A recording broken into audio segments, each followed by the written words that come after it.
Nazywam się Zofia Kamionowska i jest to nazwisko moich rodziców, którzy mnie adoptowali. To było w 1943 roku w Warszawie. A moje rodowe nazwisko to jest Gottlieb, na imię miałam Frank. Byłam jedynym dzieckiem moich rodziców. Rodzice wzięli ślub w getcie warszawskim i dzięki temu prawdopodobnie, że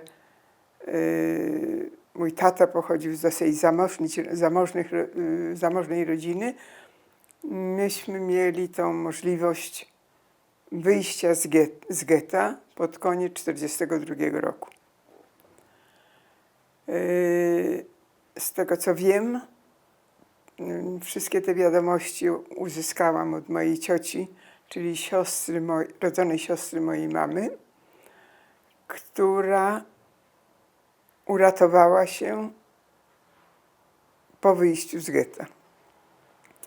Z getta wyszedł moja mama, mój tata i mnie niósł uśpioną w plecaku.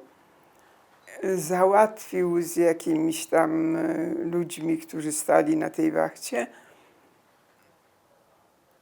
wyjście na pogrzeb. Taką wiadomość przekazała mi moja ciocia.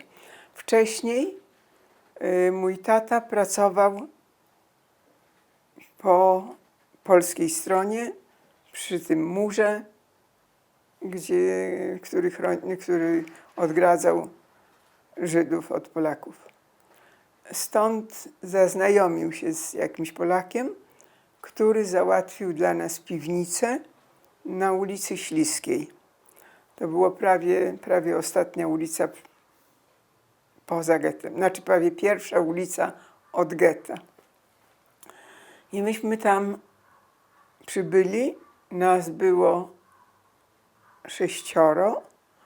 Była moja mama, mój tata, moja ciocia, która przeżyła, która wyjechała później do Stanów Zjednoczonych, byłam ja i był brat rodzony mojej mamy. W piwnicy naprzeciwko był brat mego ojca. On był w tamtej piwnicy sam. Nas było 5 osób. I ja tam byłam jakiś czas. Dokładnie nie mogę powiedzieć jak długo, ale byłam tam, musiałam być parę tygodni, może miesięcy. I były takie momenty, kiedy brakło jedzenia. Może nie dlatego, że ta pani, która nam udostępniła tą piwnicę i która przynosiła nam jakieś tam jedzenie, przestała nam przynosić, ale dlatego, że nie zawsze mogła zejść do tej piwnicy, żeby inni sąsiedzi nie zauważyli, że ona tam zbyt często chodzi i żeby to się wszystko po prostu nie wydało. No i ja wtedy zaczęłam po prostu płakać, drzeć się, jak to mówiła moja ciocia. I ta pani powiedziała, że dorośli mogą zostać, a dziecko musi stąd opuścić to miejsce. Wtedy była taka pani Maria Grochowska. To była bardzo młoda dziewczyna, ona miała wtedy 17 albo 18 lat. Ja ją po wojnie, jako już byłam taką dorosłą dziewczyną, to poznałam ją. Ona znalazła mi miejsce dla mnie u rodziny Kamionowskich i zabrała mnie z tej piwnicy i tam przeniosła. I to było prawdopodobnie, dokładnie nie wiem, ale to musiało być, ja jednak musiałam tam siedzieć parę miesięcy, ponieważ ta moja polska mama miała własne dziecko. Chłopiec miał wtedy prawie 5 lat. Mieszkali tutaj na Powiślu, na Radnej. Nie mogło się znaleźć raptem małe dziecko w rodzinie, kiedy sąsiedzi widzieli, że było tylko jedno. No, więc polski tata miał ojca, który był leśniczym w miejscowości, która się nazywa Jelonki.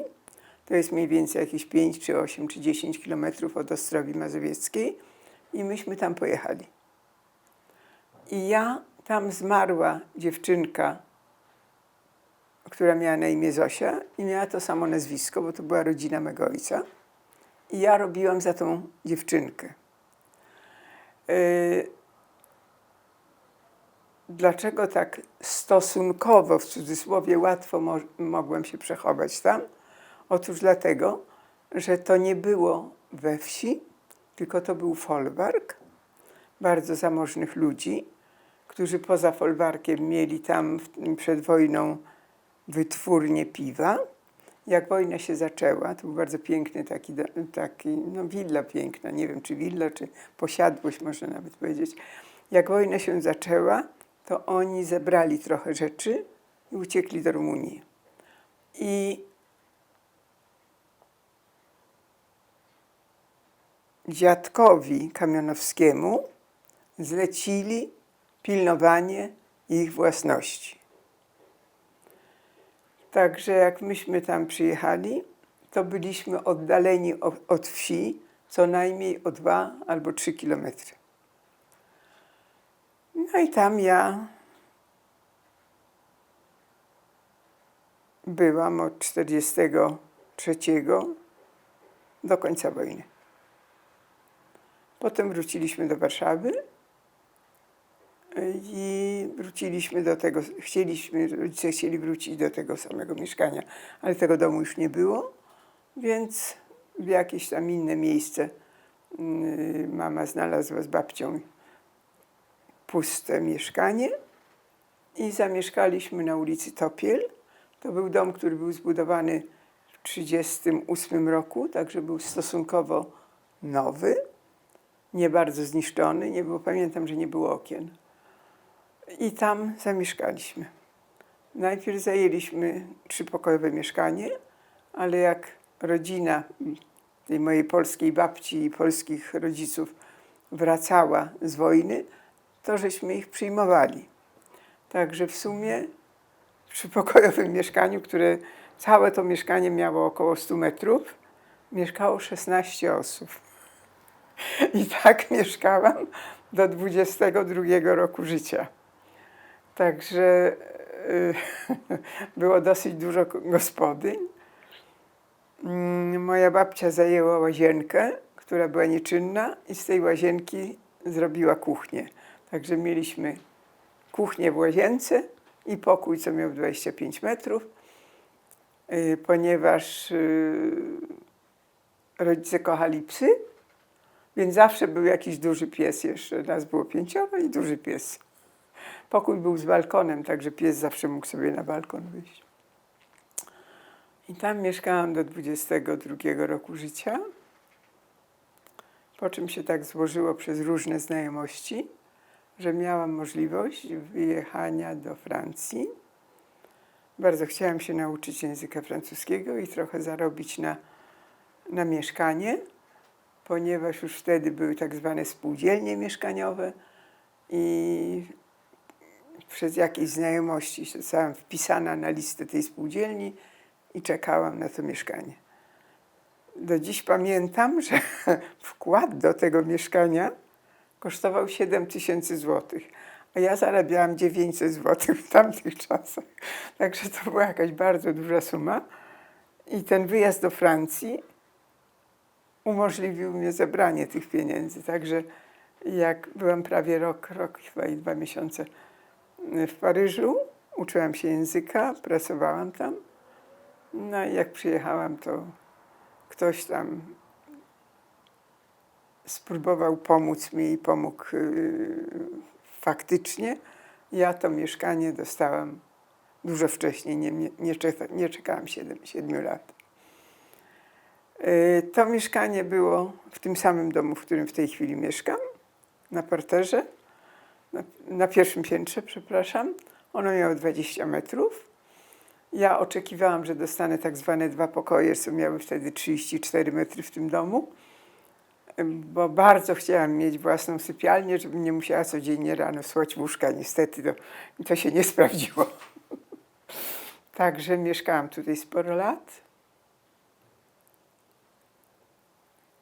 I zastanawiam się, czy ja stąd wyjeżdżałam. Chyba tak. I w 60.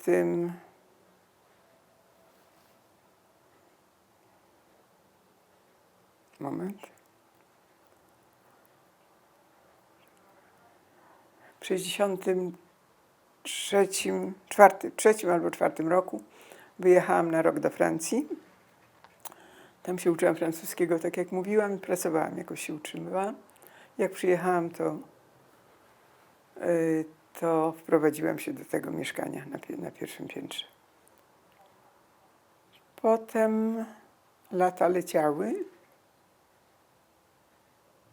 Pracowałam przez te lata w handlu zagranicznym.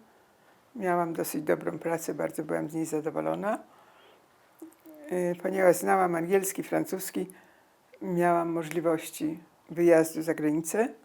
Także 2 razy do roku gdzieś tam wyjeżdżałam, spotykałam się z naszymi klientami.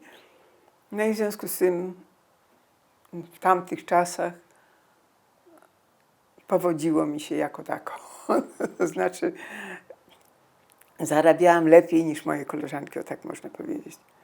Zawsze z tych wyjazdów można było odłożyć parę groszy i człowiek się tak lepiej czuł. To tyle może na ten temat. Właściwie powinnam powiedzieć wcześniej o tym, co powiem teraz. Skończyłam studium dokumentacji naukowej i technicznej i to było w 62 roku chyba. I wtedy moja ciocia, jedyna, która przeżyła, wyjechała do Ameryki i całe życie marzyła o tym, żebym ja się dowiedziała, kto ja jestem. I chciała mi przekazać tę informację.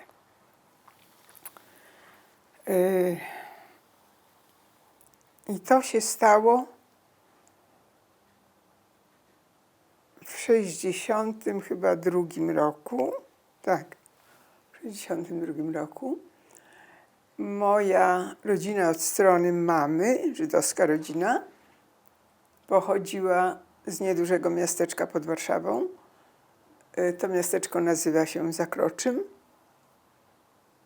Z tego Zakroczymia mieszkał w Warszawie pan, który nazywał się Korn. On był pracownikiem Teatru Żydowskiego, chyba nawet był dyrektorem w jakimś momencie. Moja ciocia się z nim skontaktowała, bo w Polsce było takie stowarzyszenie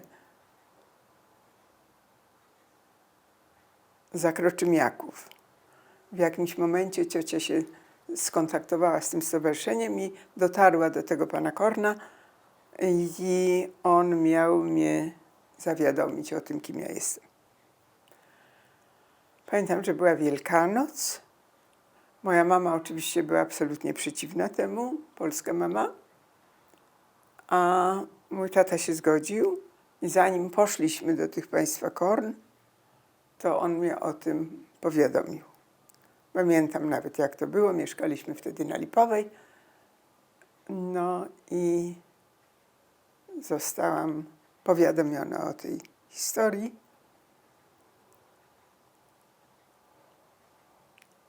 Zamilkłam. Nie umiałam tego przyjąć.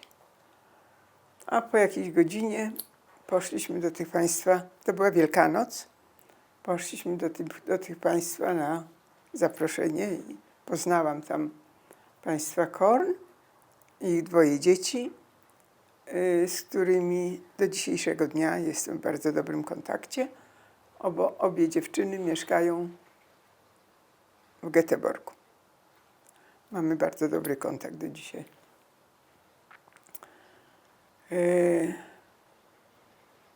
Ta wiadomość mnie nie tylko zaskoczyła, ale zadała jakiś cios. Nie wiem, czy to jest dobre słowo, ale w tej chwili nie przypominam sobie innego. Ja oczywiście natychmiast chciałam poznać moją rodzinę. U państwa Kornów dowiedziałam się, że moja ciocia chce mnie zaprosić. I ja w tym samym roku, jak to było, nie, bo ja pojechałam w styczniu. No to trochę trwało. Tak, pół roku później pojechałam do Ameryki.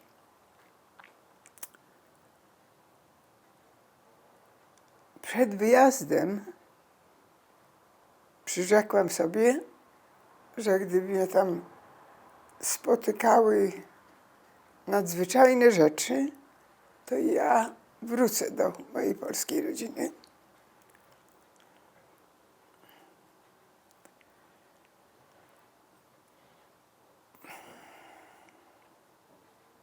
Ponieważ uważałam, że to jest mój obowiązek, że oni narażali własne życie i życie własnego dziecka.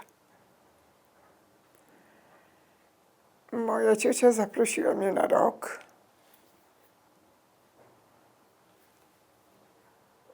Tam się dowiedziałam, że po wojnie odszukała mnie tutaj właśnie na Topiel i chciała mnie ze sobą zabrać.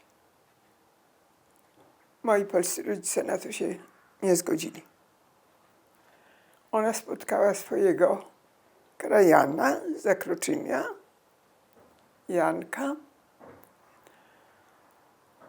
i zdecydowali się, że muszą wyjechać z Polski. Opowiadała mnie, że każdy kamień przypominał jej poprzednie życie, że nie mogła być w Polsce. I zdecydowała się wyjechać. Jak spotkała tego Janka, to mu powiedziała o mnie. To on się... Muszę począć.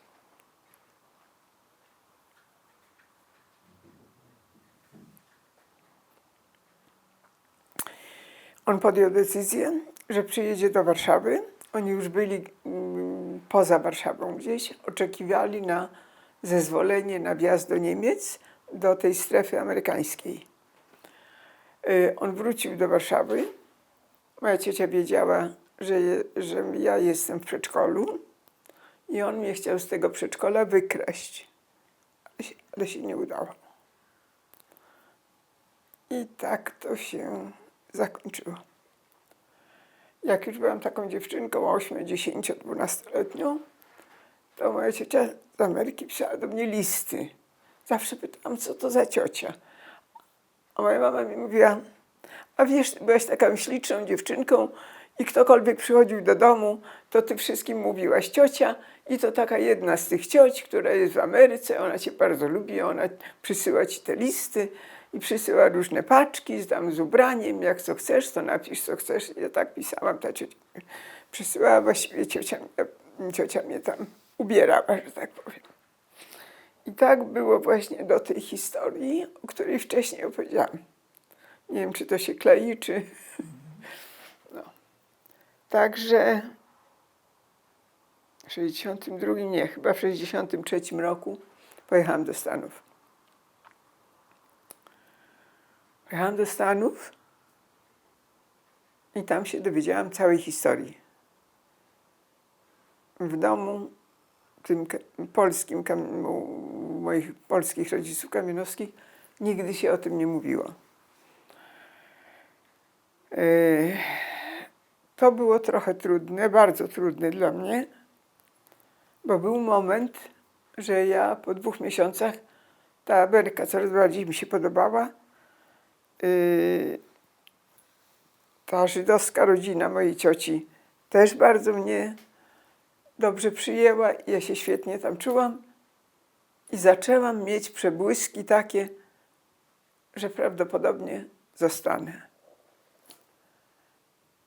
ale przyrzekłam sobie i tej mojej mamie, że ja na pewno wrócę. Także miałam być minimum rok. Właściwie to było takie założenie. Moja ciocia mnie zaprosiła na rok, ale myślała, że zostanę po prostu. A ja po 2 miesiącach postanowiłam wrócić.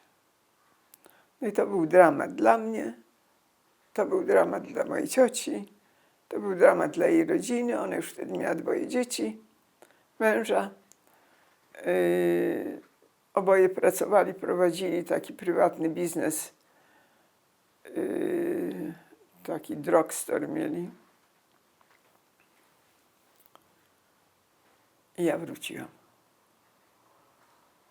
Wróciłam po 2 miesiącach. I tu się zaczął taki, może nie powiem dramat, ale zaczęło się coś, czego nie przewidziałam. Żal mnie było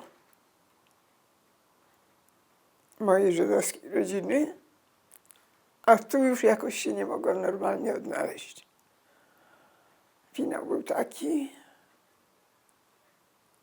że po 3 miesiącach znalazłam się w szpitalu.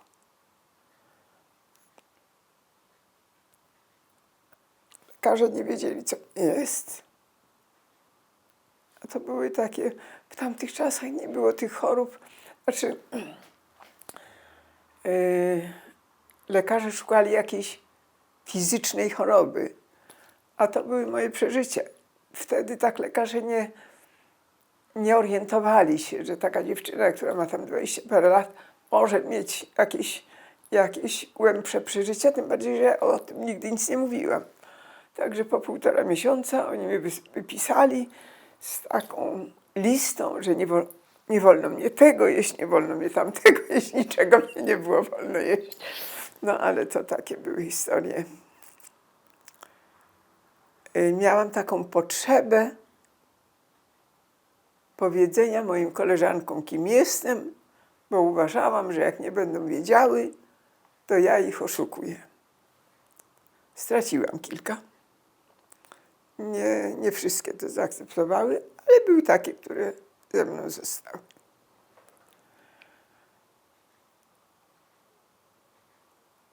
No to byłoby tyle.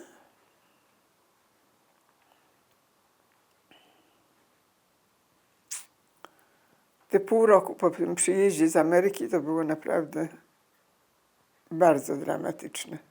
Ja po prostu nie umiałam sobie znaleźć tutaj miejsca.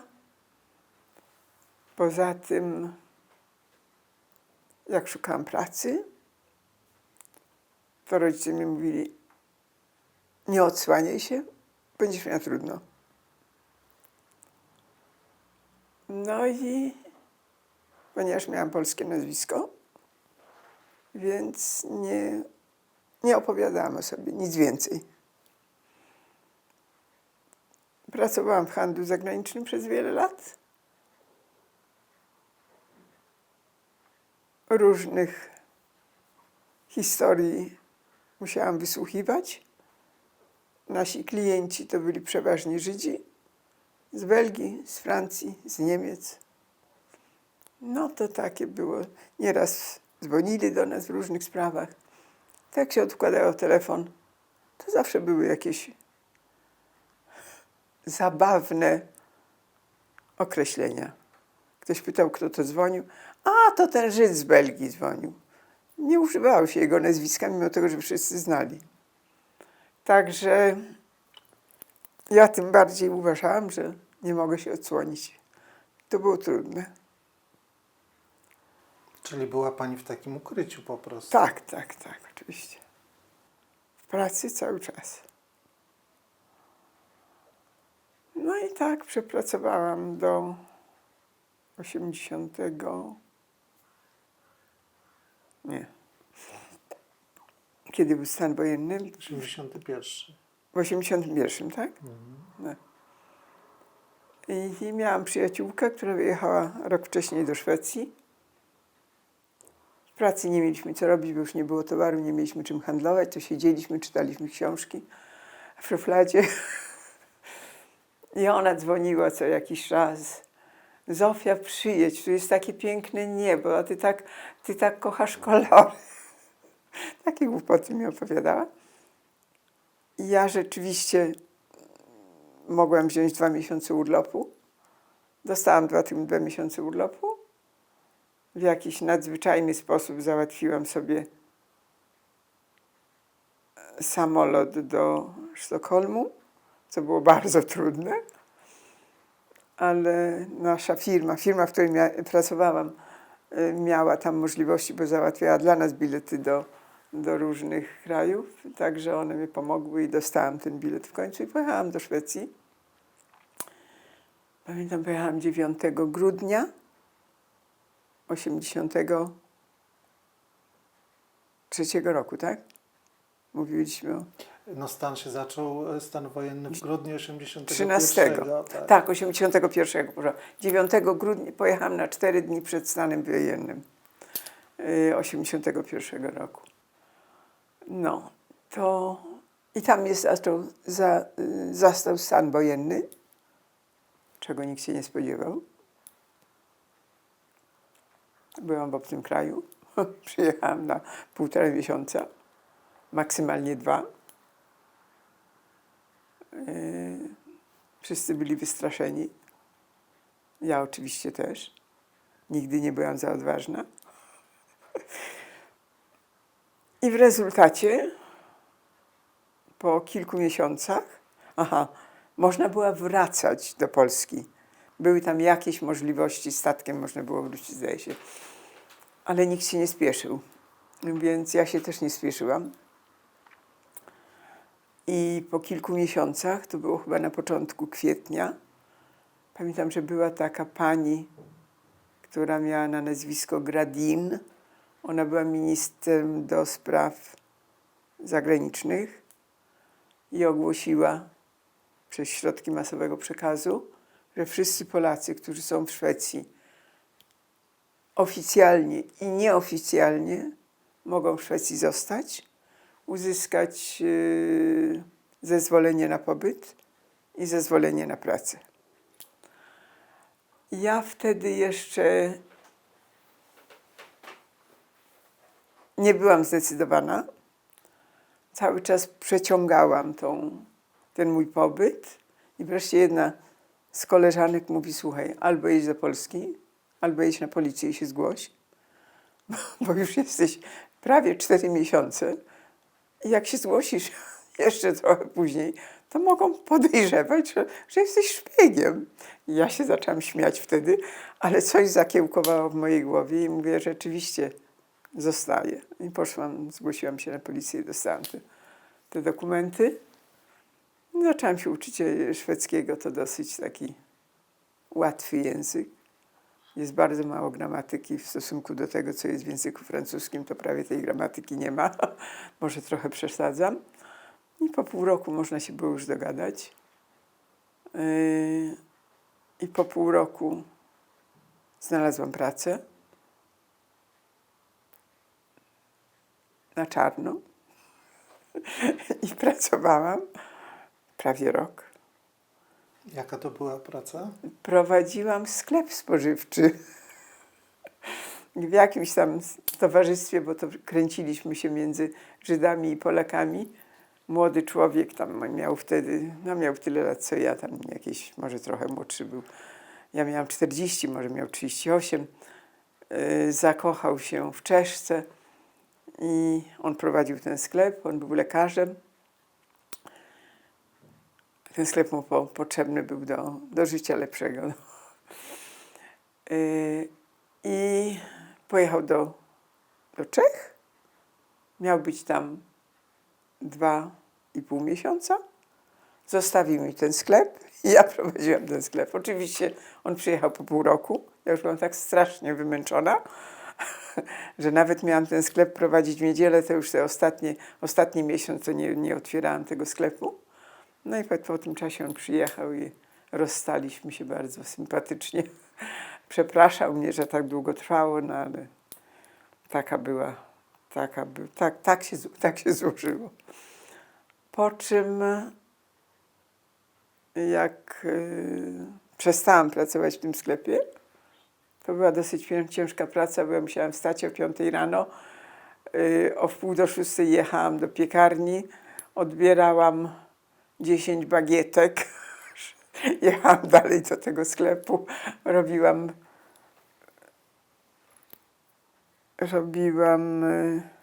kanapki. To o godzinie 6 przychodzili panowie z warsztatu i kupowali te kanapki. Taka była zabawna ta praca. Potem tam nie było prawie co robić w tym sklepie, bo ten sklep był samoobsługowy, więc ja siedziałam tylko w kasie, zamawiałam tam towary i tak dalej. Nawet mi to nieźle szło, nigdy tego nie robiłam, ale widocznie się jakoś odnalazłam w tym. W każdym razie po skończeniu tej pracy zaczęłam szukać normalnej pracy, którą dosyć szybko znalazłam, bo jakieś chyba 3 czy 4 miesiące byłam bez pracy i znalazłam pracę taką, która mnie satysfakcjonowała. Znalazłam podobną pracę, którą miałam w Polsce. Pracowałam w handlu zagranicznym. Nie pracowałam już po linii sprzedawcy, ale byłam w dziale finansowym. I to ja tam byłam kilka lat. Bardzo byłam z tej pracy zadowolona. Ze mnie też byli dość zadowoleni. Po czym zmieniłam mieszkanie, poszukałam innej pracy w tym samym, znaczy po linii finansowej. Pracowałam w następnej instytucji handlu zagranicznego i tak przetrwałam do emerytury. Przed emeryturą miałam jeszcze wypadek samochodowy, dosyć trudny. Jechałam do pracy. Nigdy nie miałam dobrego samochodu, ale jeździł. Miałam taką Mazdę 1600, starą. Ja się zatrzymałam przed zielonym światłem. Dziewczyna, która jechała za mną, myślała, że jeszcze przejadę na żółtym i walnęła we mnie przyzwoitym samochodem. Miała dużego Mercedesa. Także ja się znalazłam w samochodzie, leżałam. Nie wiedziałam, co mnie jest. Po jakim czasie wstałam. Ktoś tam podszedł. Wyszłam z tego samochodu. To z tego samochodu prawie nic nie było. Tyłu to w ogóle nie było. Zaczęłam się macać. Nawet nie miałam krwi na twarzy. Myślę sobie, coś się stało. Chyba się przeniosłam do nieba. To było coś tak śmiesznego, że w tej chwili śmieję się z tej historii, bo nie mogłam zrozumieć, co się stało. No ale to po chwili zrozumiałam. Niestety to był dość poważny wypadek. Nie miałam żadnych fraktur, natomiast miałam wewnętrzne takie uderzenie, które było dosyć trudne do zdiagnozowania. Po 2 tygodniach po tym wypadku przyjechałam do Polski, byłam w Konstancinie i tu właściwie lekarze stwierdzili, co mi jest. Rok czasu trwało, zanim wróciłam do normalnego zdrowia. Ale od lat się dobrze czuję. Nie mam żadnych wspomnień z tego wypadku takich. Nic nie pozostało takiego, co sprawiałoby mnie ból, czy jakoś dawało o sobie znać. No, to tyle. Co jeszcze mogę powiedzieć? Bo chciałem zapytać, w Szwecji pani się czuła Polką czy Żydówką? Co się zmieniło? W Szwecji się czułam Żydówką. Nie musiałam ukrywać. Miałam sporo, znalazłam takie środowisko żydowskie. Właśnie wyjeżdżałam na te żydowskie wczasy, czy jak to nazwać. No bo właśnie chciałem tak zapytać, jakby pani opowiedziała, pani mówiła o tym, że będąc w Polsce, pani tą tożsamość żydowską w zasadzie ukrywała. Kiedy nastąpiło... Nie szkodzi. Kiedy pani w tą tożsamość żydowską jakoś zaczęła po prostu wchodzić? Ujawniać, tak? No, wchodzić i się No w ogóle... zdecydowanie mieć było, kontakt. było to w Szwecji, bo tam nie Może, musi... może tak? poczekajmy, dobrze? Albo wyłączmy, bo szkoda. Przeszkadza to.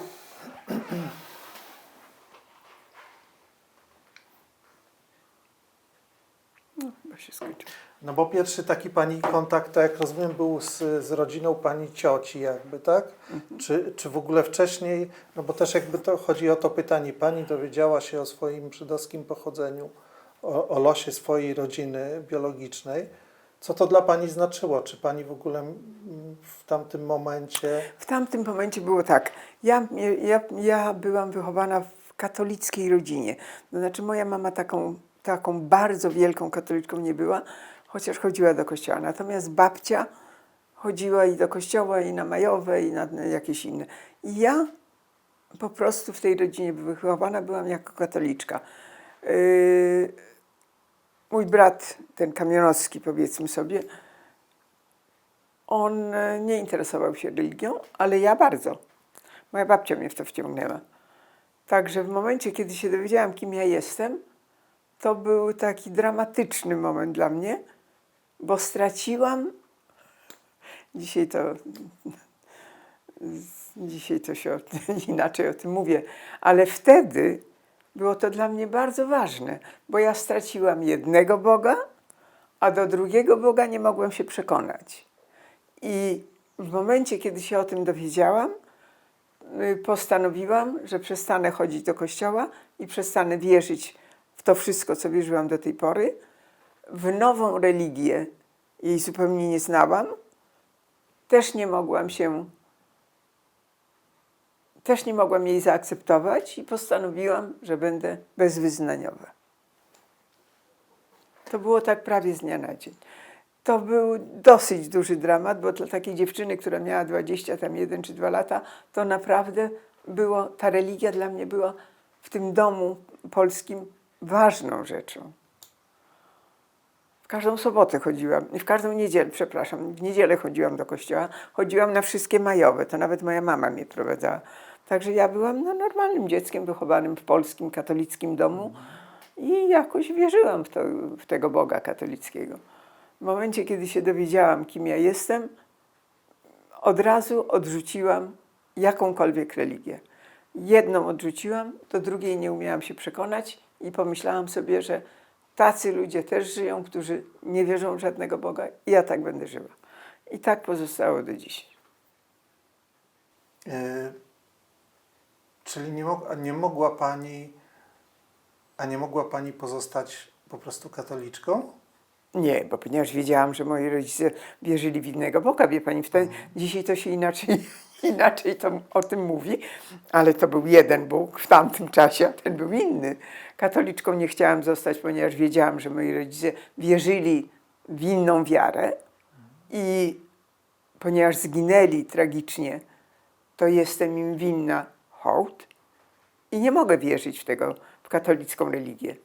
A w religię mojżeszową, w tą religię nie byłam wprowadzona. Wiedziałam, że ona istnieje, ale ja mogę żyć jako Żydówka niewierząca. Bo religia to jest jedna rzecz, natomiast czy pani wtedy jakoś zaczęła się bardziej interesować, no bo to jest... Zaczęłam się interesować historią Żydów. Bardzo dużo książek czytałam, bardzo dużo wiedziałam o religii żydowskiej i tak jest właściwie do dzisiaj. Dużo czytam na temat żydowski. Ale to były książki dotyczące religii, czy też dotyczące historii? Nie, czy głównie dotyczące historii, potem dotyczące religii, jednej i drugiej. Także ta wiara w tego katolickiego Boga była tak ogromna we mnie, że jak ja go odrzuciłam, a odrzuciłam go prawie tego samego dnia, kiedy to był straszny w mojej głowie działo się coś tak bardzo dziwnego. Ja nie mogłam tego pojąć. I od razu stwierdziłam, że tą religię muszę odrzucić, a drugiej nie znam, to będę bezwyznaniowa.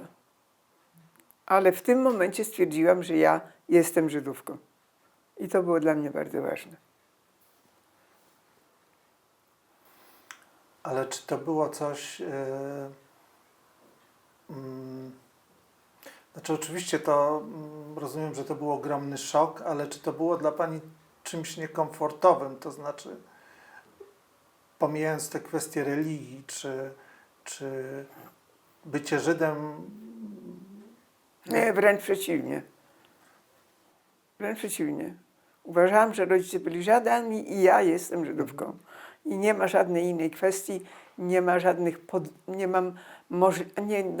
nawet nie chciałam, nawet nie zastanawiałam się nad tym, że mam się podważać tą wiarę żydowską, czy pochodzenie żydowskie. Ja po prostu poszłam za prawdą. A czy, no właśnie, mówimy o religii, czy jak była Pani w Stanach u swojej cioci, czy to ciocia obchodziła jakieś święta żydowskie? Tak, ciocia była wierzącą Żydówką. Już nie żyje. Czyli tam Pani miała okazję pierwszy raz uczestniczyć w... Tak, bardzo pięknych świętach, bo ja później po paru latach pojechałam do Ameryki do cioci jeszcze raz i wtedy byłam parę miesięcy. I wtedy myślałam, że może zostanę, ale jakoś też mi się nie złożyło, czy nie bardzo wiem. Jakoś może się bałam. Tu już miałam wypracowaną drogę życiową. Wiedziałam, że mam pracę. Wiedziałam, że to jest mój kraj. Jakoś...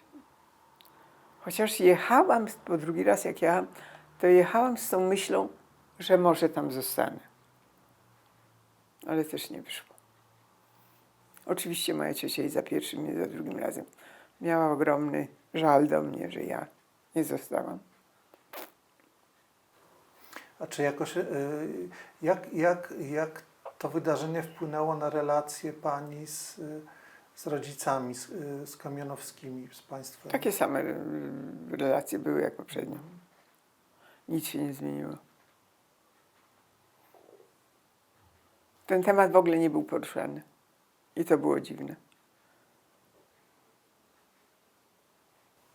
Czyli nie rozmawiali Państwo o tym, jakby co dalej? Nie. Jak wróciłam, to było to samo, co było przedtem. Gdyby to można było przerobić jakoś tak, to może byłabym, nie wiem, może inaczej bym to pojmowała, ale w ogóle się na ten temat w polskim domu nie rozmawiało.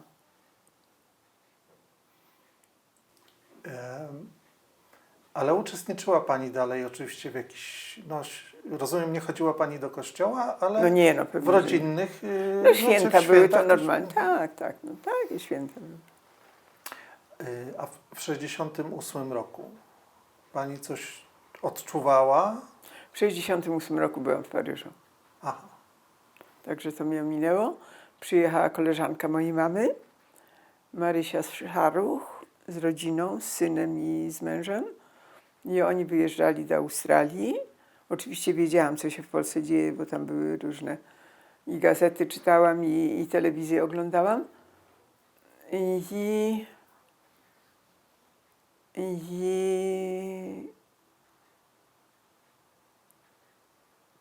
Pani Marysia się ze mną skontaktowała i mówi: słuchaj, jedziemy do Australii, nie masz po co wracać. Możesz z nami jechać. My mamy wszystko przygotowane, mamy całe wyposażenie, dostaniemy czy wynajmiemy mieszkanie. To po tygodniu jesteśmy jak u siebie w domu, ale ja nie chciałam jechać do Australii. Gdzie do Australii tak daleko? No i nie zostałam. Jak się to skończyło, ten 68 rok, to ja wróciłam.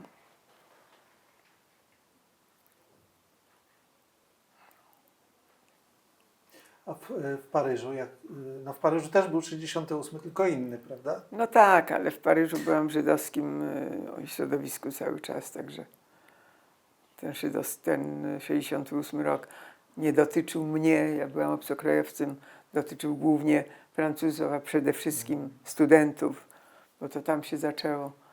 Także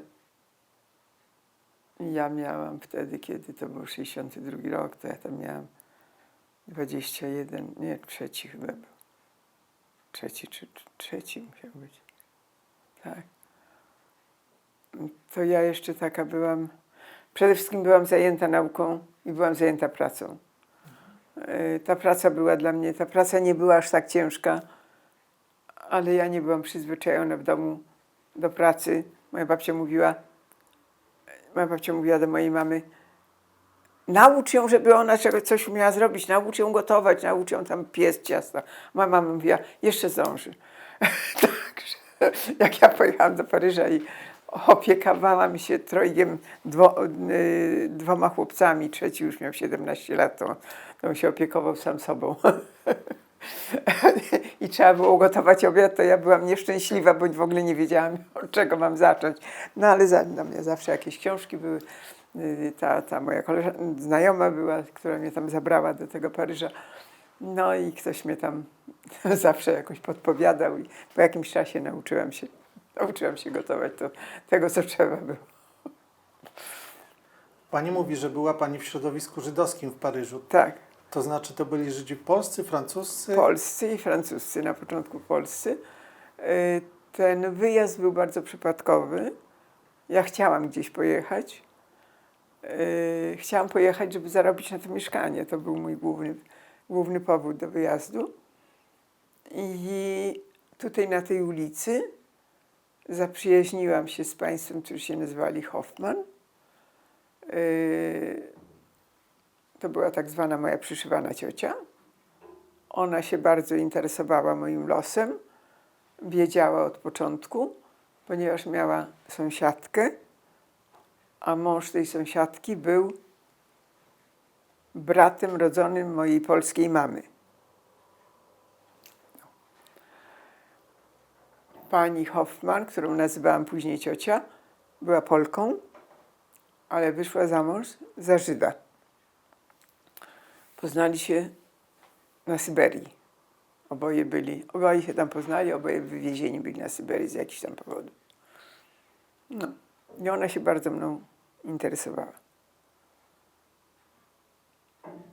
Dlaczego ja o tym mówię? Zgubiłam wątek. Pan o coś pytał. Aha. I dzięki jej znajomościom pojechałam do Paryża. Ona miała koleżankę Żydówkę, która 5 lat wcześniej emigrowała do Paryża z 2 dzieci i z mężem. I ta jej córka, Luba się nazywała ta pani, nadzwyczajna osoba. Jej córka była medyczką i przyjechała do Warszawy, bo pracowała w szpitalu, w którym ratowano polskie dziecko. I to dziecko trzeba było przywieźć do Warszawy. I ona z tym dzieckiem przyjechała, oddała to dziecko rodzicom, w jakimś tam stopniu wyleczone, ale to była ciężka sprawa później. I ta właśnie przyszywana ciocia wiedziała, że ja chcę gdzieś pojechać. To się nadarzyła okazja i zapytała tą swoją koleżankę, która była w Paryżu, czy ja mogę do nich przyjechać i czy mogę u nich mieszkać jakiś czas i jaki mam cel, że chcę pracować, chcę trochę zarobić na mieszkanie. I oni mnie zaprosili. Ja z tą ich córką pojechałam do Paryża. To tak był, przypadkowy był ten wyjazd. Tak jak wszystko w moim życiu. Ja tylko wierzę w przypadek. Wyjazd do Szwecji też był przypadkiem. Nie planowałam żadnego wyjazdu do Szwecji. Na pewno nie do Szwecji. Nie lubię zimna. I nigdy z własnej nieprzymuszonej woli bym tam się nie wybrała. No ale ponieważ była koleżanka i tam jej nie najlepiej się wiodło, to mnie tam opowiadała różne bajki. W pracy nie było co robić, szef mówi, jak pani chce, to niech pani jedzie. Dostałam dosyć długi urlop, tak się znalazłam w Szwecji. A potem przypadek był, że był stan wojenny i zostałam. Czyli, bo ja chciałem też o to zapytać, dlatego też pytałem o to środowisko w Paryżu. No, tutaj pani mówi o tym, że pani, no, przybrani rodzice, państwo kamionkoscy, Kamionowcy. kamionowscy o tym nie rozmawiali, o tym, co pani może zrobić ze swoją nowo odkrytą tożsamością, a co na to no, osoby, które były Żydami, miały tą tożsamość żydowską, czy one, czy pani z nimi jakoś na ten temat rozmawiała, czy były To też głównie byli przedmiotem? państwo KORN, ci, którzy mieli za zadanie poinformować mnie o tym, kim ja jestem, i ich córki. One mnie trochę wciągnęły do tego żydowskiego towarzystwa. Ale to, że jestem Żydówką, to ja musiałam to przerobić sama.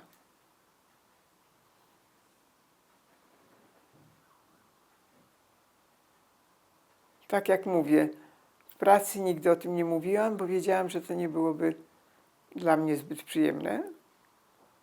To znaczy, może stosunki między koleżankami by się nie zmieniły, bo niczego wprost by mnie nie powiedziały, nie?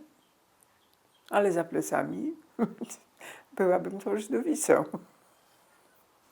A czy pani wtedy zaczęła doświadczać antysemityzmu w Polsce? Nie mogłam doświadczać antysemityzmu, bo moi znajomi nie wiedzieli, kim ja jestem. Przez wiele lat. No tak, ale... Tacy najbliżsi. To ci najbliżsi, to byli mi bliscy ludzie i normalnie mnie traktowali jak przyjaciółkę. Czy chodzi mi o to, że no tak jak pani mówiła o tych kawałach, tak, że po prostu pani zaczęła dostrzegać pewne rzeczy, które może wcześniej były Na pewno bym nie zwracała na to uwagi. neutralne. Tak, to prawda. Miałam taką wielką miłość, jak miałam 21 lat. I on mi kiedyś powiedział tak. Dla mnie to nie ma znaczenia. Ale gdyby się tak okazało, gdyby się tak ułożyło, że będziemy razem, to nigdy nikt z moich przyjaciół nie może się tego dowiedzieć, bo ludzie nie są przyjemni. To były jego słowa. Myśmy się rozstali, może nie z tego tytułu, ale rozstaliśmy się, także nie miałam możliwości skonsumowania tej historii. Żartuję oczywiście. A czy spotkała pani... A teraz to się oczywiście na każdym kroku to spotyka.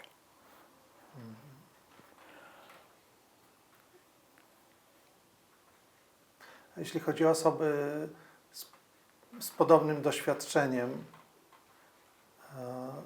kiedy spotkała pani takie osoby, jak rozumiem, spotkała pani, to znaczy z doświadczeniem tego odkrycia swojej żydowskiej przeszłości czy pochodzenia, bo ja rozumiem, pani na pewno w Stowarzyszeniu Dzieci Holokaustu z takimi osobami się spotkała, czy nie? No było tam 2 czy 3 osoby, które też były ratowane przez polskie rodziny.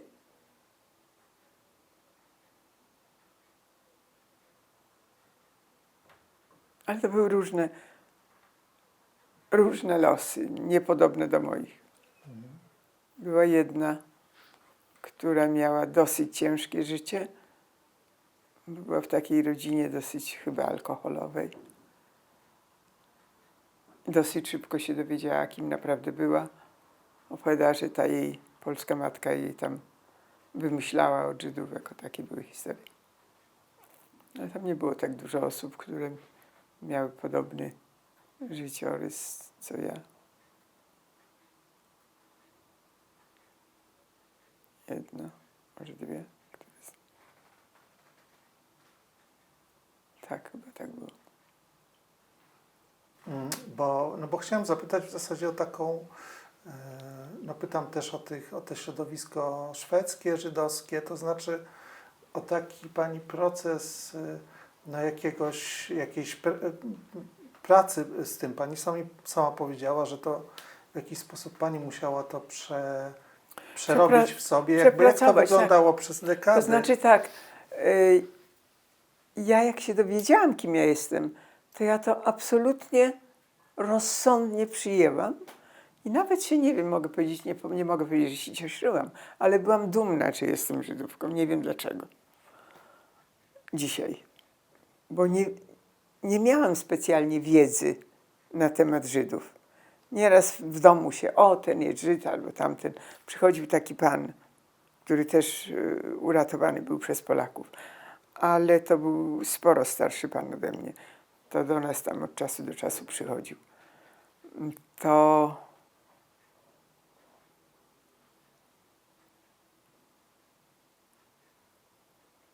była mama czy ojciec, nie pamiętam. Mówili, że, nie pamiętam jak on się nazywał, powiedzmy, że miał na imię Marian. Przyjdzie Marian. Ty wiesz, że on jest Żydem. Nie wiedziałam, z czym to się je. Miałam 10, 12, 15 lat. Na ten temat się u nas w domu nie mówiło, także odkrycia dokonałam wtedy, kiedy się dowiedziałam o sobie. I to tak to wszystko mogę powiedzieć na ten temat. No tak, ale potem pani mówi, że pani potem czytała te książki, miała No tak, styczność. tak, oczywiście. No, Jak chciałam to- się dużo dowiedzieć. No, Chciałem zapytać, jak to po prostu, jak ten proces wyglądał i kim się pani czuje dzisiaj, jak się pani z tym czuje dzisiaj? od momentu, kiedy się dowiedziałam, że jestem Żydówką, to czułam się Żydówką zawsze. Teraz nie potrzebuję tego ukrywać, bo się nie boję. Potrafię się obronić. Wtedy musiałam to ukrywać, byłam zależna, miałam pracę, musiałam zarobić. Wiedziałam, jakie byłyby konsekwencje tego. Oczywiście te koleżanki w pracy na pewno by nic takiego by nie robiły, ale za plecami byłabym obgadywana i to dobrze, to wiem. Ale w Nigdy Szwecji się- już nie, jak rozumiem. Nie, no w Szwecji byłam Żydówką od początku, jak pojechałam do Szwecji. Było sporo Polaków. Uczyliśmy się szwedzkiego razem. Tam ten temat był trochę ukryty. Znaczy nie przeze mnie, ale tak jakby może w Polsce by mnie ktoś coś powiedział na ten temat. Tak w Szwecji Polacy się nie wychylali ze swoimi sympatiami czy antypatiami do Żydów. Aha. No tak, bo to po pierwsze ci Żydzi, którzy tam byli, mieli różnego rodzaju możliwości. Polacy, którzy się tak znaleźli jak ja, potrzebowali pomocy od różnych ludzi. I często od tych polskich Żydów. Także tam nie było tego tematu. To znaczy ja go nie odczułam. No bo to pani miała kontakt i była w tym środowisku emigracji marcowej i rzeczywiście też to chyba głównie była polska emigracja, też właśnie związana ze stanem wojennym, Tak. prawda? To już nie była jakby stricte żydowska. Nie, to była Tylko głównie polska polska. emigracja, tak, to prawda. I mieszkała pani w Göteborgu, jak rozumiem. Nie, mieszkałam cały czas w Sztokholmie. Aha. Pojechałam do Sztokholmu, bo tam była ta moja koleżanka i na początku tak jeszcze byłam taka dosyć zamożna w tamtych czasach. Wyjechałam z dosyć, jak na moje możliwości, z dosyć dużą gotówką. Pamiętam, że miałam $5000, ponieważ jechałam w nieznane, no to myślę sobie, na 2 miesiące takie pieniądze mnie wystarczą, nie? Musiałam dostać zezwolenie z banku, że mogę wywieźć tą gotówkę. No to tak to było. Później był problem w Szwecji, bo to nie było tak łatwo, żeby tą gotówkę włożyć do banku na moje nazwisko, bo ja byłam obcokrajowcem, nie mogłam otworzyć konta. Także pewnych rzeczy człowiek nie przewidzi. One po prostu pana zaskakują. Te 5 tysięcy dolarów to były dla mnie bardzo duże pieniądze w tamtych czasach. Mieszkałam 3 miesiące w akademiku. Nigdy się nie rozstawałam z tymi pieniędzmi, bo bałam się zostawić w takim pokoju akademickim.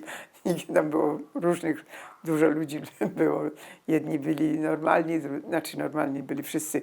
Jedni byli uczciwi, a część było w tym akurat akademiku było sporo ludzi, którzy nie byli studentami, bo ten akademik mieli za pół roku po prostu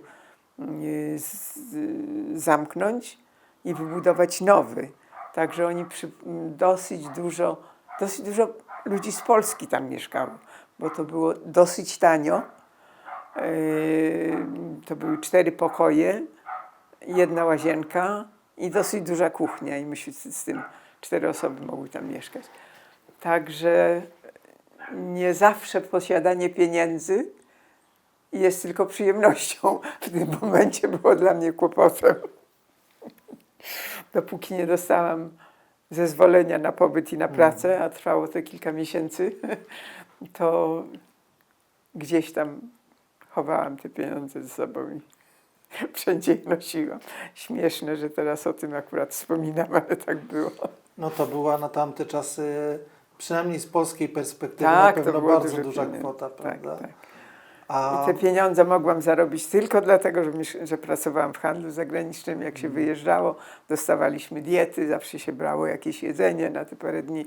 Klienci nas zapraszali na obiady, także w ten sposób mogłam te pieniądze jakoś zarobić. Pamiętam, że miałam taki zabawny pomysł, jak miałam coś 30 parę lat, 5 czy 7, że dopracuję do 50 lat i zbierałam te pieniądze, a wydawało mi się, że to jest strasznie duża kwota.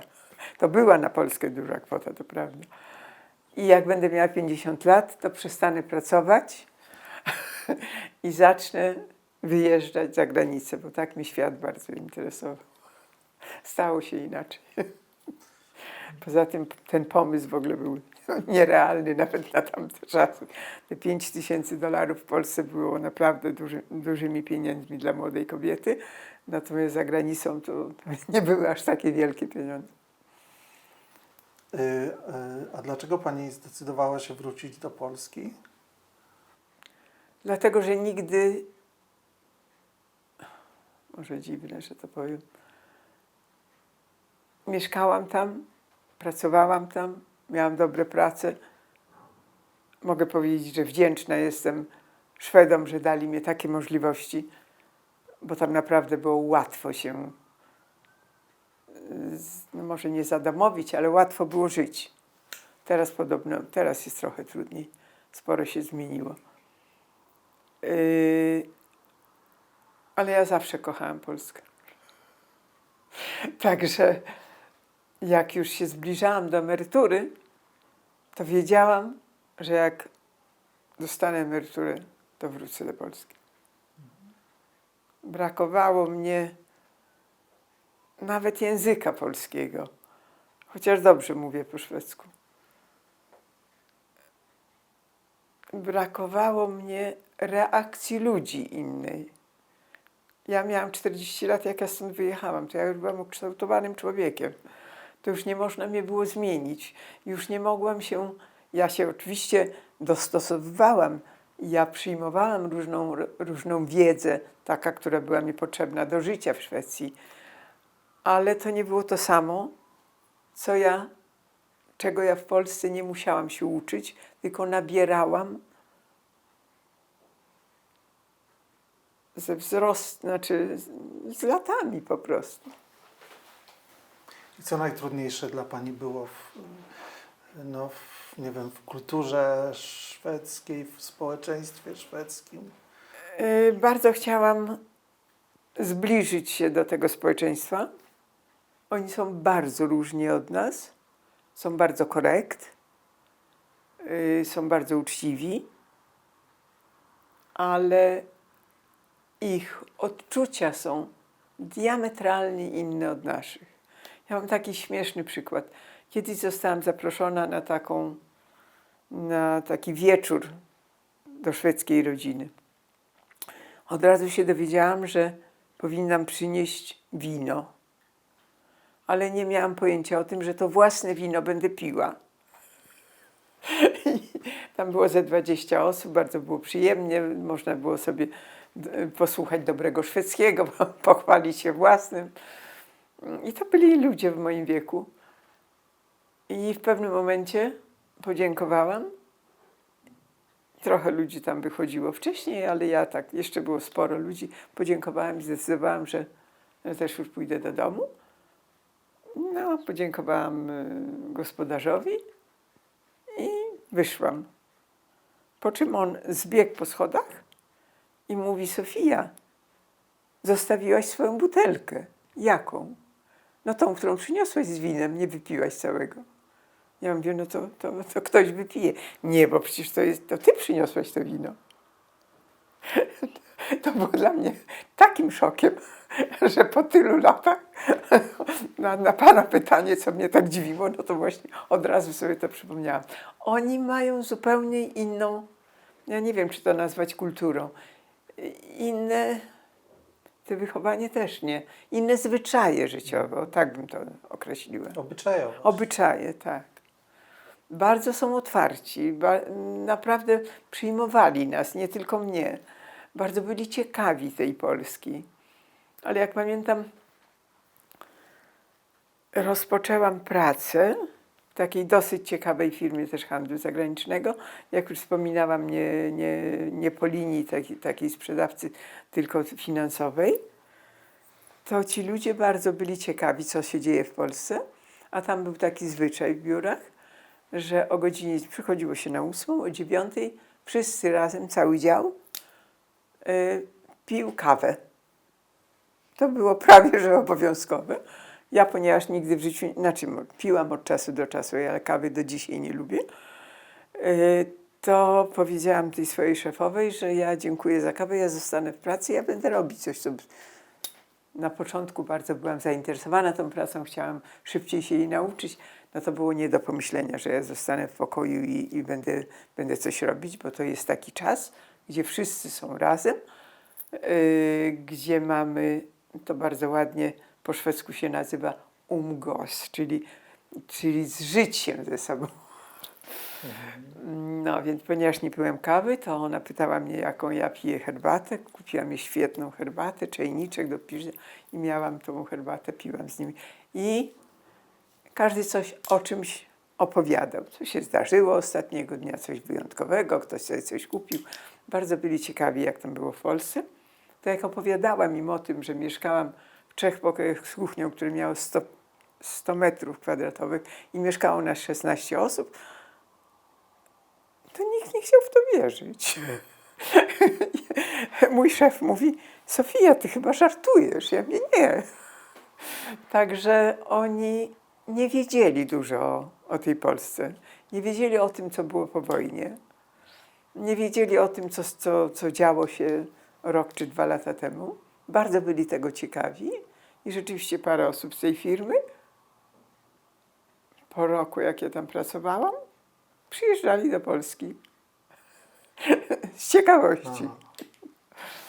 To taka była historia.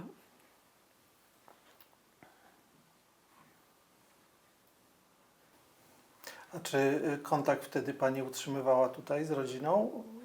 Oczywiście cały czas. Ale to już rodziny nie było. Moja polska mama zmarła, jak miała 58 lat. Ojciec miał 84. To ja w 86 roku przyjechałam na jego pogrzeb, a mama zmarła jeszcze, jak byłam w Polsce.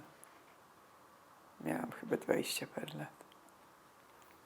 Czy oni otrzymali tytuł Sprawiedliwych? Nie. Jak byłam w Izraelu, też mnie byłam w Yad Vashem i też mnie tam pani namawiała.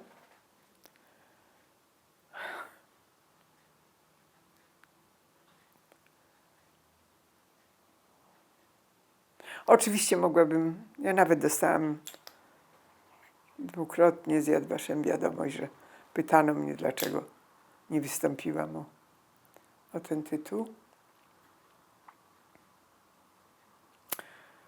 Powód jest dosyć prosty.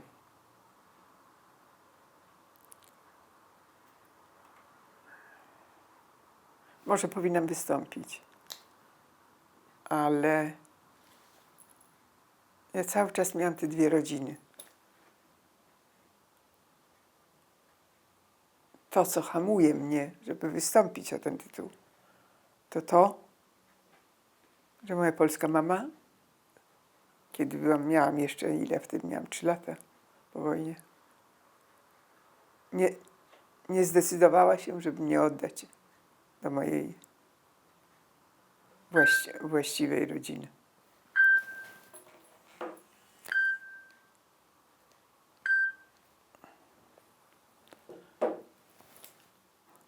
I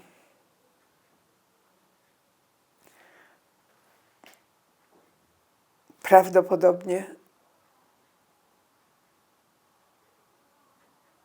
medal Sprawiedliwych im się należy, ale gdybym coś takiego, gdybym wystąpiła o ten medal Sprawiedliwych, wystąpiłabym przeciwko mojej cioci. I dlatego tego nie zrobiłam.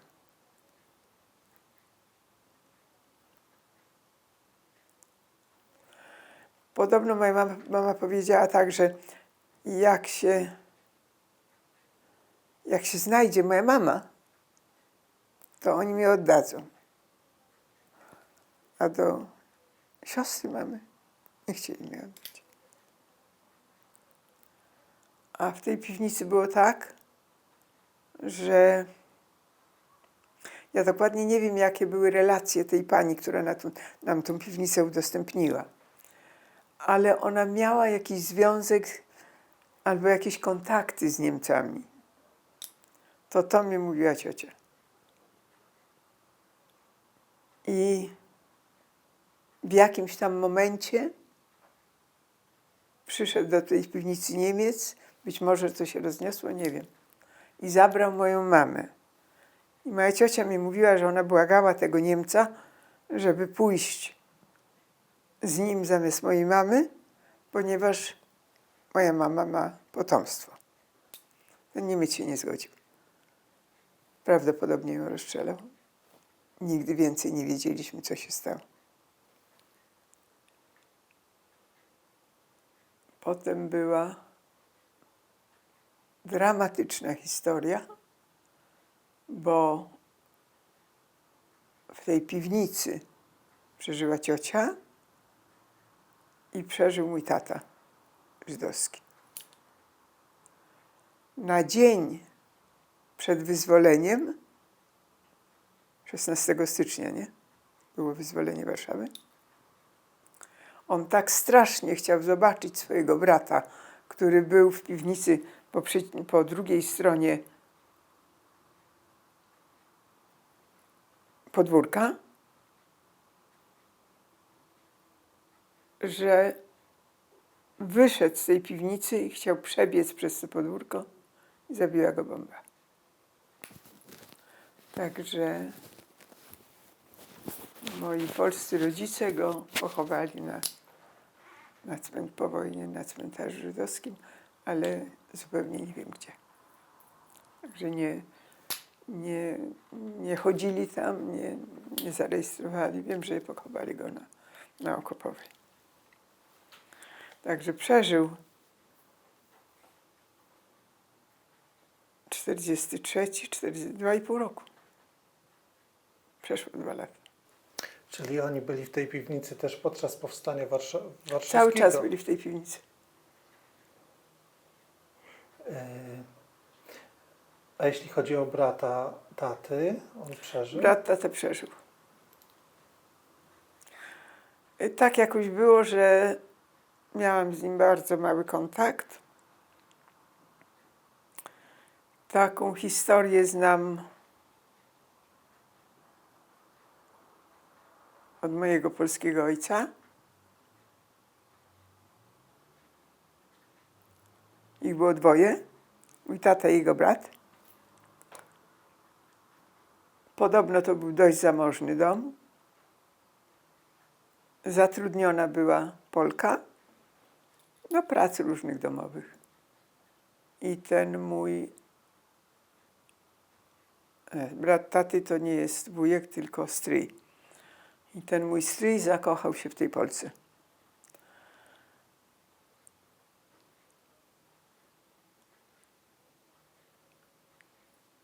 Ich ojciec, czyli mój dziadek, którego w życiu nie widziałam, nie chciał dopuścić do jakiegoś małżeństwa z Polką, to wysłał jego i mojego tatę do Francji. Tam Ignac miał chodzić do szkoły, jakiś kurs miał, dokładnie nie wiem co. W każdym razie wysłał ich do Francji na jakiś czas.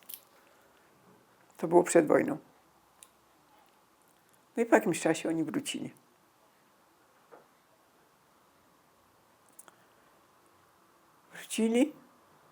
On się skontaktował z tą panią, w której był zakochany, ale na czas wojny ona nie chciała go znać. Także przyszedł do nas. A po wojnie się z nią ożenił.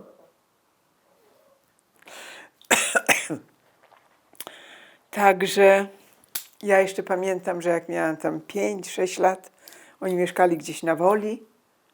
Mieli 3 dzieci później, znaczy może nie później, bo ja jeździłam z moimi polskimi rodzicami do nich i pamiętam, że tam się bawiłam razem z nimi. A później te kontakty się rozpadły. Jak skończyłam maturę, to mój tata stwierdził, że mój właściwy stryj, moja rodzina, powinna się tym zainteresować. I w jakiś sposób się z nim skontaktował. Pamiętam, że w domu było jakieś takie małe przyjęcie. Ja z koleżankami poszłam nad Wisłę.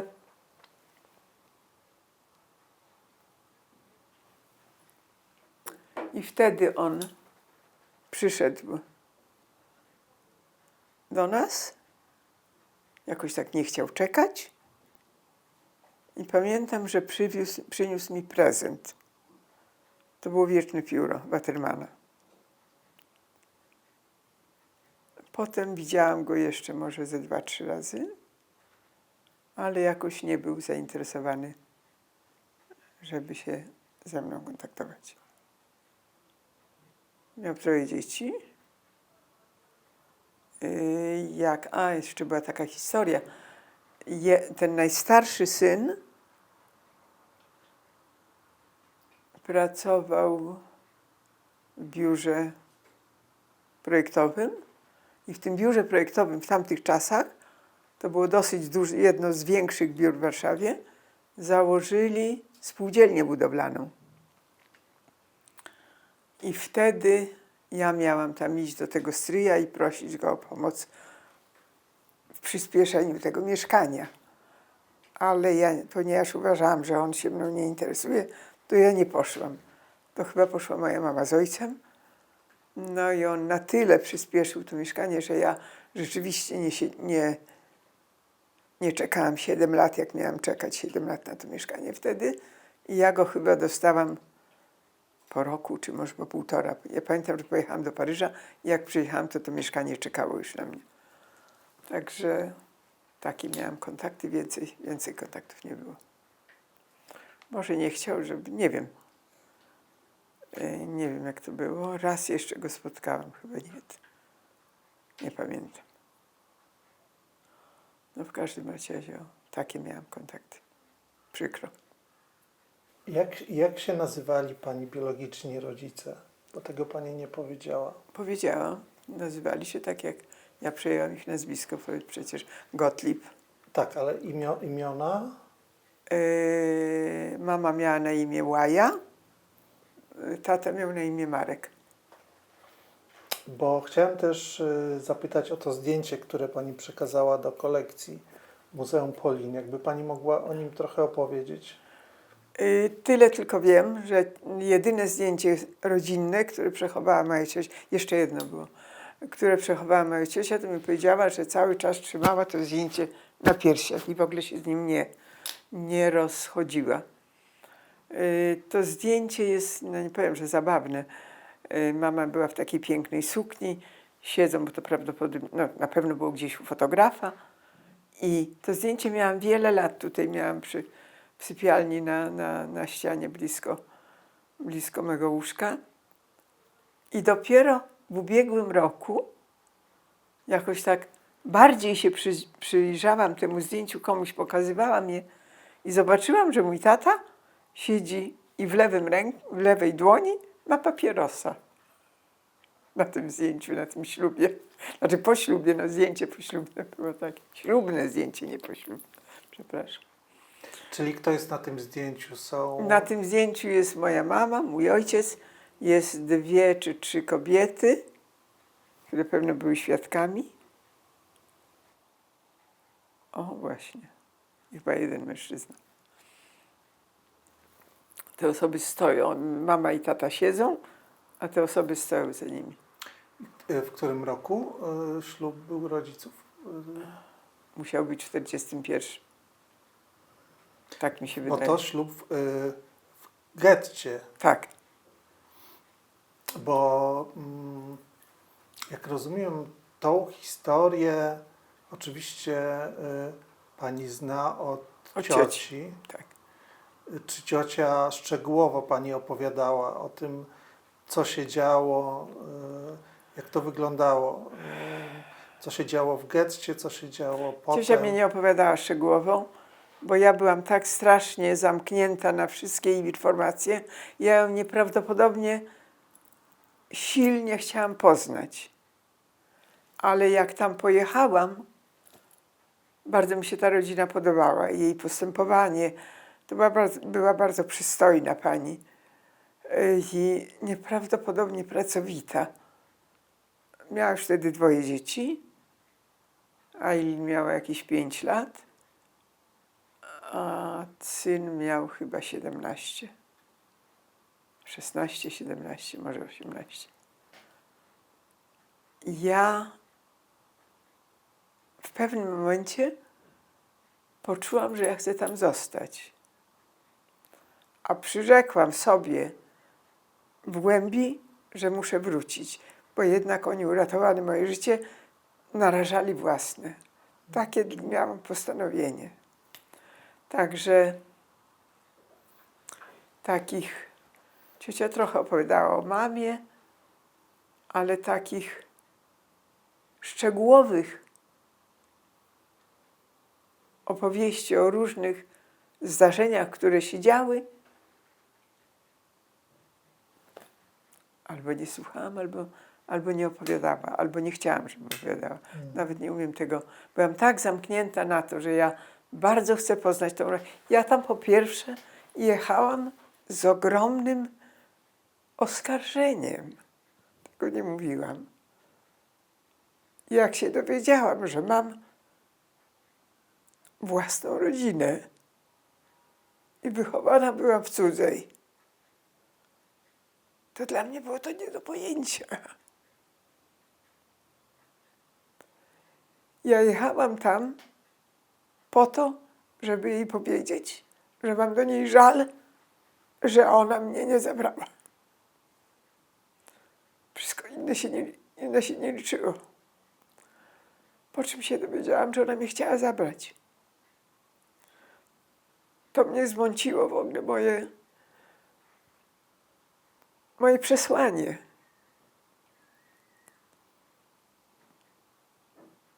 Po czym nie rozumiałam w tamtych czasach, że nawet jak pojechała do tej Ameryki, to według mnie powinna po roku wrócić i starać się mnie zabrać. Nie rezygnować z tej decyzji tak szybko. Po czym zrozumiałam, że ona sama miała ciężko w życiu. Ale to zrozumiałam już po latach. Także to było trudne.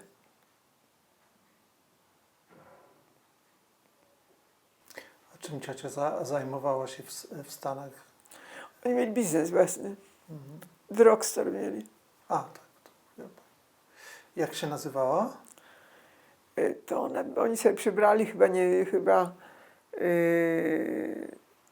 amerykańskie nazwisko, bo się nazywała Marilyn Niedober. Ale Niedober to nie jest żydowskie nazwisko przecież, nie? Nigdy nie rozmawialiśmy na ten temat. No bo... Mama nazywała się z domu Meretyk. Ona, ponieważ wyszła za tego krajana z Zakroczymia, to nie wiem, jakie on miał nazwisko. Janek miał na imię. To był pan, przemiły człowiek, który, tak jak opowiadał, że on, no oczywiście pewno się ukrywali, ale on był tak niepodobny do Żyda w żaden sposób. Miał piękne, duże niebieskie oczy. Był takim przeciętnym Polakiem. Dobrze mówił po polsku, także on nie miał problemu, żeby się jakoś podczas wojny przeżyć. No. Na tyle był odważny, że jak ciocia się przyznała, znaczy nie przyznała, tylko powiedziała po jakimś czasie, że ja zostałam, to on przeszedł tą polską granicę, przecież to byłoby nielegalne, i chciał mnie z tego przedszkola wykraść. Nie udało się. Jak się nie udało, no to już więcej nie próbowali mnie zabrać i o to miałam żal.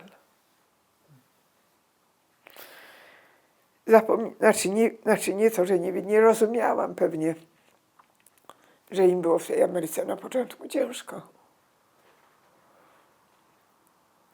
Potem jak się dowiedziałam, że miała jedno dziecko, drugie dziecko, a ja tu byłam u obcych ludzi, to było dla mnie nie do pojęcia. To tak było. A jak teraz pani o tym myśli? Teraz ją rozgrzeszyłam, bo to po latach.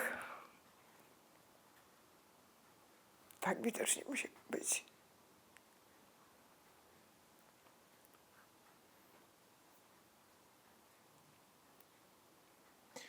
Czy coś jeszcze pani wie o swoich biologicznych rodzicach? Co mogłaby pani opowiedzieć? Czy coś wiadomo o właśnie ich życiu przed wojną? Mieszkali w Zakroczymiu, moi rodzice.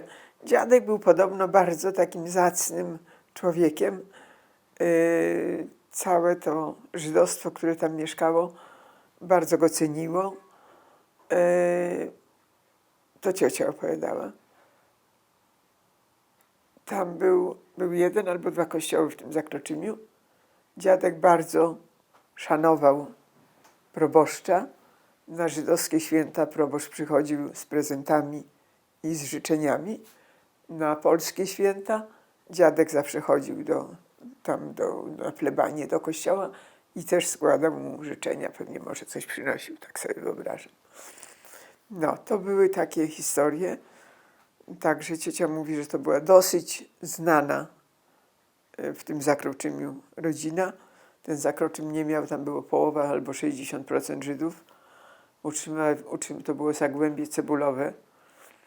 Także dużo ludzi utrzymywało się z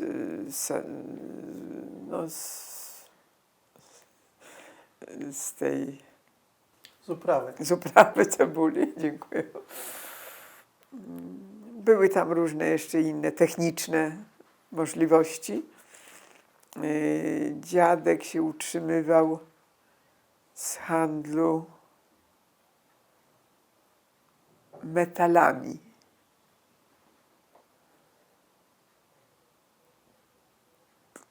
Nie było pewnie wtedy tyle samochodów na pewno, ale jakieś tam odrzuty metalowe były, także on był tym kupcem i jednocześnie sprzedawcą metali. To tak to było. Myśmy tam mieli domek. Jak już ta historia się zrobiła jawna, jak wiedziałam, kim jestem, to moi polscy rodzice powiedzieli mnie, że w Zakroczymiu jest domek, w którym nasza rodzina mieszkała. I ja próbowałam ten domek odebrać. Nie było to łatwe. Zatrudniłam adwokatkę i w Zakroczymiu były chyba 2 sprawy. Jedną bardzo dobrze pamiętam. Wezwali tego pana, który ten domek zasiedlił. On się oczywiście nie chciał przyznać, powiedział, że on już mi tam po wojnie od razu mieszkał. Nie pamiętam, czy mówił, że przed wojną, ale w każdym razie tam się stała taka bardzo brzydka historia, bo sędzina pytała tego pana, kto mieszkał przed wojną w tym domu. A on mówi: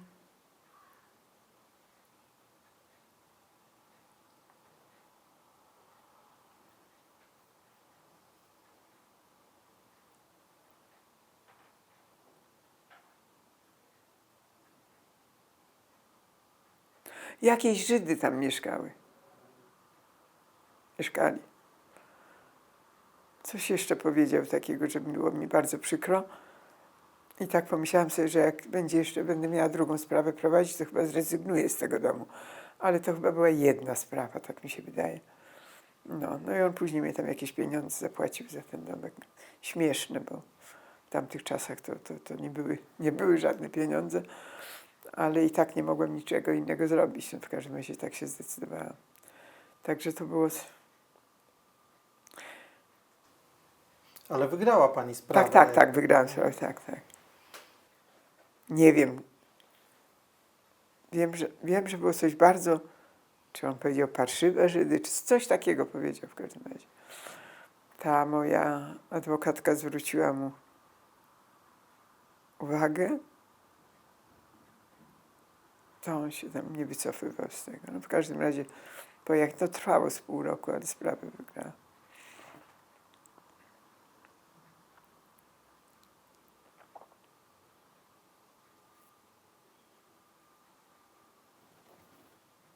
Bo ja chciałem jeszcze dopytać,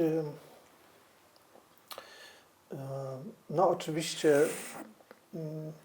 dużo wiadomości o tej historii zagładowej ma pani od swojej cioci. Natomiast chciałem zapytać, jakie są pani pierwsze wspomnienia? Czy pani jest w stanie to powiedzieć? Co pani pamięta? Pierwsze wspomnienia z czego? No w ogóle z życia. To znaczy, pani nie ma żadnych... Czy pani pamięta coś z getta? Czy pani... Nie, absolutnie. Nie. Ja się urodziłam No w właśnie. 1942 roku. Ja pamiętam, jak wróciliśmy do Warszawy, to pamiętam to mieszkanie, w którym mieszkaliśmy dosyć długo, tutaj na Topiel. Wiem, że nie było okien. Wiem, że ludzie byli bardzo weseli. Ta moja polska babcia miała jeszcze 2 siostry miały dzieci. To była taka ogromna rodzina. I jak były święta Bożego Narodzenia, czy tam wielkanocne, czy jeszcze tam jakieś inne, to wszyscy się zbierali. Te pokoje były przechodnie, otwierało się drzwi do tego pokoju, tam mieszkała moja babcia z nami, ta polska babcia z nami i mieszkała jej siostra z dziećmi i z wnukami, prawda, później już. Także to się otwierało te drzwi pomiędzy tymi 2 pokojami, zbierało się stoły i tam było 20, bo jeszcze przychodziła jeszcze jedna siostra tej polskiej babci i to takie było ogromne święto, były tłumy ludzi. No to tak to było co roku, 2 razy do roku. Główne święta to były może nie na Wielkanoc, a na katolickie Boże Narodzenie w grudniu. To pamiętam doskonale. Pamiętam choinki, jak się wstawiało choinkę, jak się ubierało, jak wstawaliśmy w nocy z bratem i zdejmowaliśmy cukierki z tej choinki, papierki zostawialiśmy, tylko takie śmieszne rzeczy się pamiętam. No i pamiętam to mieszkanie, które było ciasne bardzo.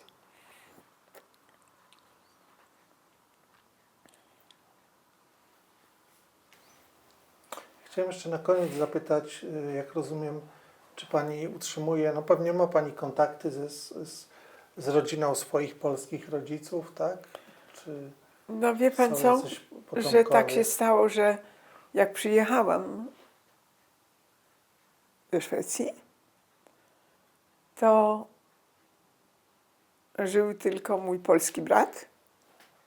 On ma żonę, syna i wnuki.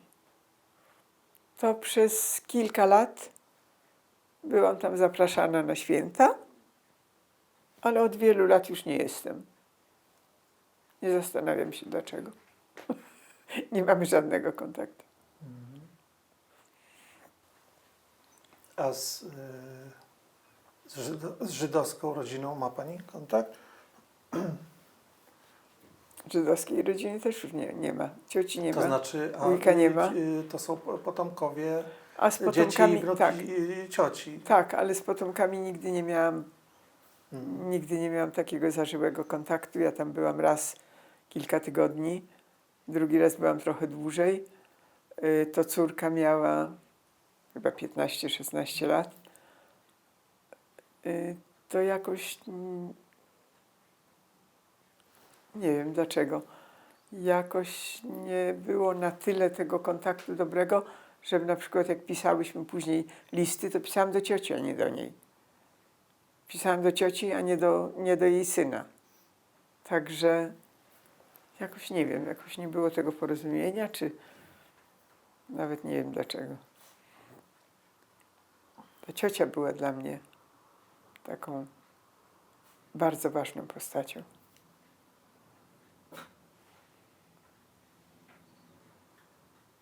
Bardzo za nią tęskniłam.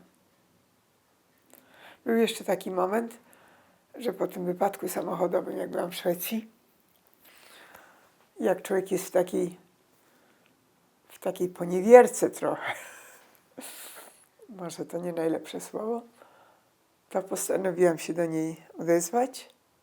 Postanowiłam, że do niej pojadę i że wiele rzeczy jeszcze sobie wyjaśnimy. Ja ją naprawdę zawsze miałam w sercu. Zadzwoniłam do niej. Ona się bardzo ucieszyła.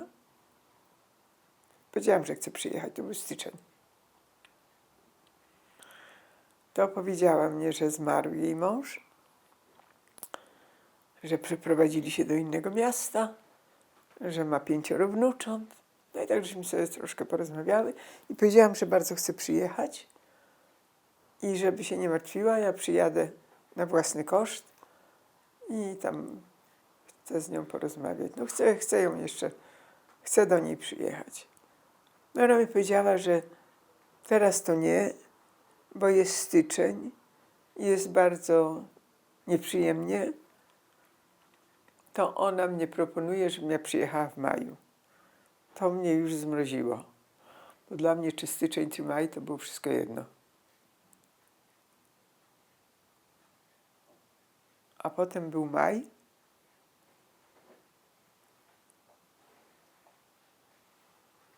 I jakoś tak było, że ona chciała, żebym przyjechała w czerwcu czy coś. No to postanowiłam, że w ogóle nie będę jechać. I nie pojechałam. Teraz żałuję. Ja sobie wyobrażałam, ja może jestem za bardzo emocjonalna. U mnie w życiu musi się dziać wszystko natychmiast. Nie rozumiałam, co to znaczy nie przyjechać w styczniu. Latają samoloty, ludzie jeżdżą, chcą mi z powrotem. Czy ona uważała, że to będzie dla niej kłopot w styczniu, a w maju nie? Tego nie wiem. Także jak mnie przesunęła ten proponowany przyjazd na maj, to już było mi bardzo przykro. A potem już w tym maju też już nie pojechałam, bo to ona chyba chciała wcześniej, już nie pamiętam jak to było. W każdym razie już nie pojechałam i niczego się nie dowiedziałam. A wtedy jeszcze bardzo chciałam.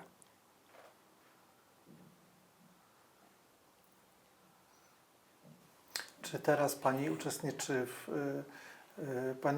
pani należy do Stowarzyszenia Dzieci Holokaustu, ale czy uczestniczy pani też w jakichś wydarzeniach organizowanych przez gminę warszawską, żydowską gminę wyznaniową, czy Tak, od czasu ma do pani czasu, kontakt? jak coś, tak, jak jest coś ciekawego, to oczywiście.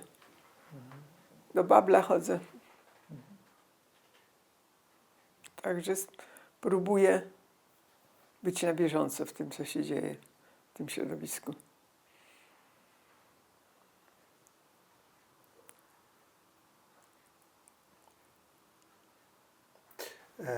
Bardzo dziękuję za rozmowę. Czy chciałaby Pani jeszcze coś dodać, cokolwiek, co tutaj nie padło, a co Panim zdaniem no, powinno się znaleźć na tym nagraniu? Tak prawdę mówiąc, to w tej chwili sobie nie przypominam, co mogłabym dodać. Może jak sobie przypomnę coś, to jeszcze się spotkamy, to wtedy bym coś przekazała. To bardzo dziękuję. W takim razie. Ja również dziękuję.